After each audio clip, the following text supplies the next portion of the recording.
Halo, assalamualaikum warahmatullahi wabarakatuh. Bagaimana keadaan kalian? Masih stabil? Ya, salam stabil untuk kita semua. Semoga kita masih bisa diberikan terus kestabilan kesehatan, ekonomi, pemikiran, serta kehidupan agar kita terus bisa berpikir, bertindak, dan berperilaku stabil di tengah kondisi yang semakin tidak stabil ini. Kali ini kita akan kembali membahas kata-kata yang berasal dari KBBI. Kali ini kita akan bahas kata-kata yang berasal dari bidang mata pelajaran yang paling kita senengin nih pasti. Iya, benar sekali, matematika. Kenapa di pikiranku adanya penjaskes ya? Aduh, aneh sekali. Ya, kali ini kita akan membahas kata-kata yang ada di KBBI dalam bidang matematika. Apa aja kata-katanya? Ayo kita pelajari bersama. Mari belajar bahasa Indonesia. Kita boleh bangga dengan bahasa asing, tapi jangan asing dengan bahasa sendiri. Nah, kata dari bidang matematika yang pertama yang ada di dalam KBBI ada yang disebut dengan absis. Nah, absis ini artinya adalah jarak titik terhadap sumbu tegak. Nah, jadi kalau kita pernah belajar matematika yang ada sumbu-sumbunya itu, nah jarak titik terhadap sumbu tegaknya itu, nah itu disebut dengan absis. Gitu. Sekali lagi, absis dalam ilmu matematika artinya adalah jarak titik terhadap sumbu tegak. Semoga bermanfaat. Nah, kata selanjutnya dalam bidang ilmu matematika ada yang disebut dengan akar. Nah, akar juga punya banyak pengertian di KBBI. Yang pertama itu adalah bagian tumbuhan yang biasanya tertanam di dalam tanah sebagai penguat dan pengisap air serta zat makanan. Nah, itu akar secara harfiah, secara linguistik. Nah, selanjutnya akar dalam kiasan artinya adalah asal mula, pokok, pangkal yang menjadi sebab-sebabnya gitu. Jadi dalam bentuk kiasan juga akar memiliki pengertian asal mula, pokok, pangkal yang menjadi sebab gitu. Terus dalam istilah ilmu linguistik juga akar memiliki pengertian unsur yang menjadi dasar pembentukan kata. Nah, akar juga memiliki pengertian unsur yang menjadi dasar pembentukan kata, itu dalam istilah ilmu linguistik.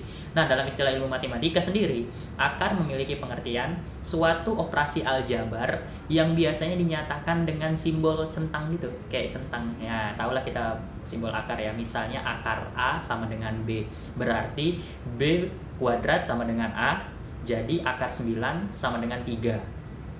Nah, ya, ini contohnya nih ada di KBBI, nanti dilihat aja di sebelah. Nah, pokoknya itulah. Jadi, sekali lagi akar dalam istilah ilmu matematika memiliki pengertian suatu operasi aljabar yang biasanya dinyatakan dengan simbol akar gitu ya. Nah, oke. Semoga bermanfaat untuk kita semua. Nah, istilah selanjutnya dalam bidang ilmu matematika yang disebut dengan akar bilangan. Nah, akar bilangan ini dalam KBBI artinya adalah bilangan yang diperoleh dari suatu bilangan yang diuraikan dengan pangkatnya. Jadi yang kayak tadi contohnya, A, B sama dengan A kuadrat. Berarti gitu ya. Akar 9 sama dengan 3. Nah, itulah kira-kira. Maaf, jadi ketahuan begonya. Oke, sekali lagi, akar bilangan dalam istilah ilmu matematika artinya adalah bilangan yang diperoleh dari suatu bilangan yang diuraikan dengan pangkatnya. Gitu, bukan mayor, jenderal, bukan pangkat itu ya, maksudnya pangkat 2 gitu. Semoga bermanfaat untuk kita semua. Nah, istilah selanjutnya yang ada di dalam KBBI yang berasal dari ilmu matematika ada yang disebut dengan akar ganda. Nah, ini dia. Akar ganda ini bukan bulu tangkis, nggak ada istilah itu, jampuran atau ganda putra, ganda putri, bukan. Hentikan pikiran itu. Akar ganda dalam istilah ilmu matematika adalah akar suatu persamaan yang berulang kali. Gitu. Jadi kalau misalnya akar persamaannya berulang-ulang, nah itu disebut dengan akar ganda. Gitu. Jadi akar suatu persamaan yang berulang kali. Semoga bermanfaat untuk kita semua. Nah, istilah selanjutnya yang ada dalam ilmu matematika yang ada di KBBI ada yang disebut dengan akar khayal. Nah, menghayal ya akar-akarnya. Biasanya kita memang gitu. Kalau ada soal yang sulit, apalagi soal akar-akar gini, biasanya kita suka menghayal dalam menjawabnya. Tapi bukan itu artinya. Akar khayal dalam istilah ilmu matematika ini sama dengan akar kompleks. Nah, apa itu akar kompleks? Kita bahas di selanjutnya.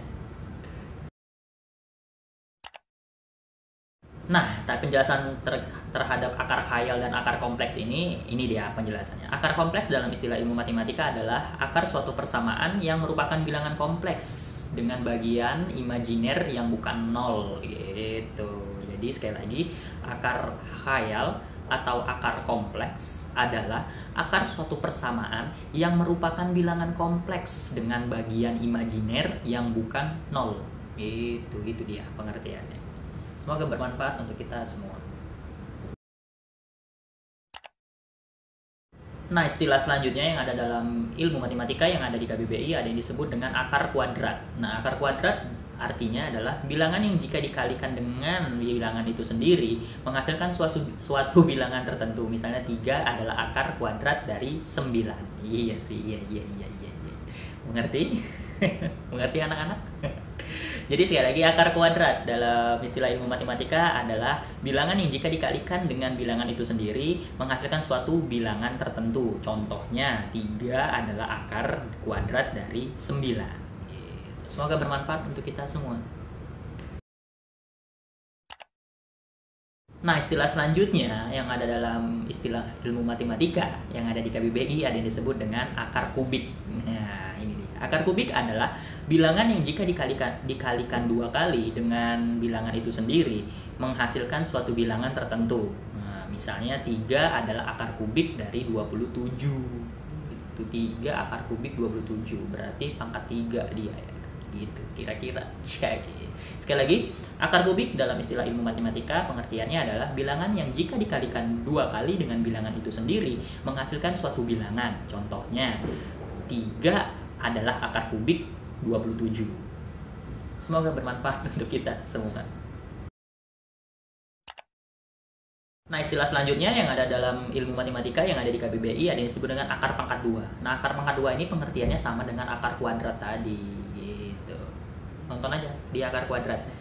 Saya nggak perlu jelasin lagi. Semoga bermanfaat untuk kita semua. Nah, istilah selanjutnya yang ada dalam ilmu matematika yang ada di KBBI ada yang disebut dengan akar pangkat 3. Nah, akar pangkat 3 ini juga sama pengertiannya sama akar kubik tadi. Jadi silakan tonton di akar kubik. Semoga bermanfaat untuk kita semua.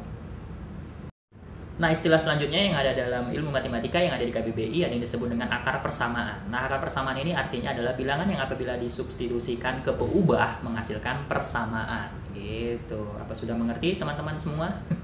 Saya belum masalahnya. Gak ada contohnya soalnya. Jadi nanti kita cari tahu sendiri. Sekali lagi, akar persamaan dalam istilah ilmu matematika artinya adalah bilangan yang apabila disubstitusikan ke peubah menghasilkan persamaan. Iya. Semoga bermanfaat untuk kita semua. Nah, istilah selanjutnya yang ada di dalam KBBI yang berasal dari ilmu matematika dan disebut dengan akar sederhana. Nah, ini dia nih, bukan rumah makan Padang, bukan. Akar sederhana ini artinya adalah akar persamaan yang tidak berulang dia. Sederhana dia, iya kan? Dia kalau naik pesawat kelas ekonomi. Sekali lagi, akar persamaan, akar sederhana dalam istilah ilmu matematika artinya adalah akar persamaan yang tidak berulang. Jadi dia nggak berulang-ulang, jadi cuma sekali aja. Itu makanya dia disebut dengan akar sederhana, karena dia sederhana. Tapi ngerjainnya juga nggak sederhana-sederhana juga kalau nggak ngerti. Semoga bermanfaat untuk kita semua. Nah, istilah dalam ilmu matematika selanjutnya yang ada di dalam KBBI ada yang disebut dengan algoritme. Nah, algoritme ini punya pengertian lain di dalam KBBI, artinya adalah prosedur sistematis untuk memecahkan masalah matematis dalam langkah-langkah terbatas. Nah, itu pengertian secara umumnya. Tapi pengertian dalam bidang ilmu matematikanya, algoritme memiliki pengertian urutan logis pengambilan keputusan untuk pemecahan masalah. Begitu. Jadi sekali lagi, algoritma dalam istilah ilmu matematika memiliki pengertian urutan logis pengambilan keputusan untuk pemecahan masalah. Gitu. Semoga bermanfaat untuk kita semua.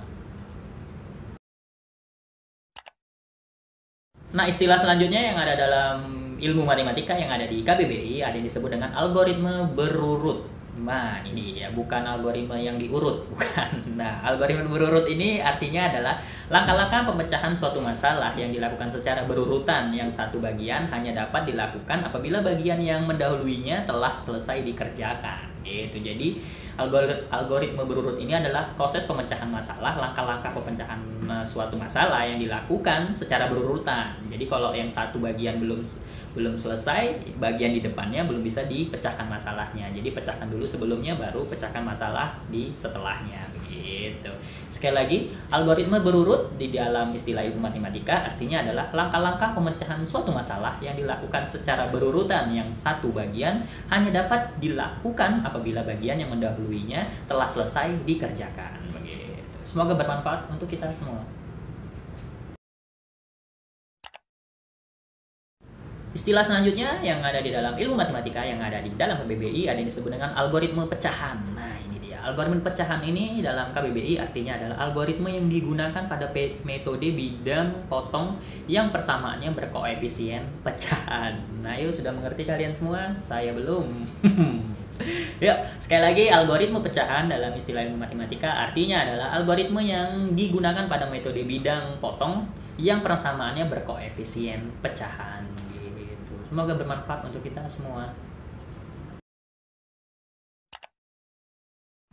Nah, istilah selanjutnya dalam ilmu matematika yang ada di KBBI ada yang disebut dengan algoritma penjadwalan. Nah, algoritma penjadwalan ini dalam KBBI artinya adalah langkah untuk menentukan urutan dilakukannya pekerjaan dalam sistem komputer. Nah, jadi ini adalah lebih ke sistem komputerisasi, tapi masuk ke dalam algoritma matematika. Nah, sekali lagi, algoritma penjadwalan artinya adalah langkah untuk menentukan urutan dilakukannya pekerjaan dalam sistem komputer. Begitu. Semoga bermanfaat untuk kita semua. Nah, istilah selanjutnya yang ada di dalam KBBI yang berasal dari ilmu matematika ada yang disebut dengan algoritma simplex. Nah, algoritma simplex ini dalam KBBI artinya adalah urutan langkah pada metode simplex gitu. Ya. Sekali lagi, algoritma simplex dalam bidang matematika artinya adalah urutan langkah pada metode simplex. Semoga bermanfaat untuk kita semua. Istilah selanjutnya dalam ilmu matematika yang ada di KBBI ada yang disebut dengan algoritma paralel. Algoritma paralel. Algoritma paralel ini artinya adalah langkah-langkah pemecahan suatu masalah yang dilakukan secara simultan dalam waktu yang bersamaan. Gitu. Jadi pemecahan masalah yang dilakukan secara bersama-sama dalam waktu yang bersamaan, itulah yang disebut dengan algoritma paralel. Gitu. Sekali lagi, algoritma paralel dalam istilah ilmu matematika artinya adalah langkah-langkah pemecahan suatu masalah yang dilakukan secara stimulan dalam waktu yang bersamaan. Semoga bermanfaat untuk kita semua. Oke, itu aja kali ini video untuk istilah ilmu matematika yang ada di KBBI. Semoga apa yang saya sampaikan bisa bermanfaat dan memberikan tambahan wawasan kepada yang menonton, karena itu adalah tujuan dari pembuatan video ini, agar kita sama-sama belajar dan menambah wawasannya bersama-sama. Itu aja. Jika kalian juga merasakan bahwa konten saya dan channel saya memberikan manfaat untuk kalian, silakan klik tombol berlangganan atau subscribe, nyalakan loncengnya untuk tahu update-update terbaru dari channel saya. Kemudian berikan tombol like jika kalian menyukainya, dan berikan komentar-komentar yang sifatnya membangun agar konten dan channel saya bisa terus bertumbuh dan berkembang dari hari ke hari. Itu aja dari saya. Akhir kata, assalamualaikum warahmatullahi wabarakatuh. Salam stabil untuk kita semua. Semoga kita masih terus diberikan kestabilan kesehatan, ekonomi, psikologi, dan kehidupan, agar kita terus bisa berpikir, bertindak, dan berperilaku stabil di tengah kondisi yang semakin tidak stabil ini. Akhir kata, assalamualaikum warahmatullahi wabarakatuh.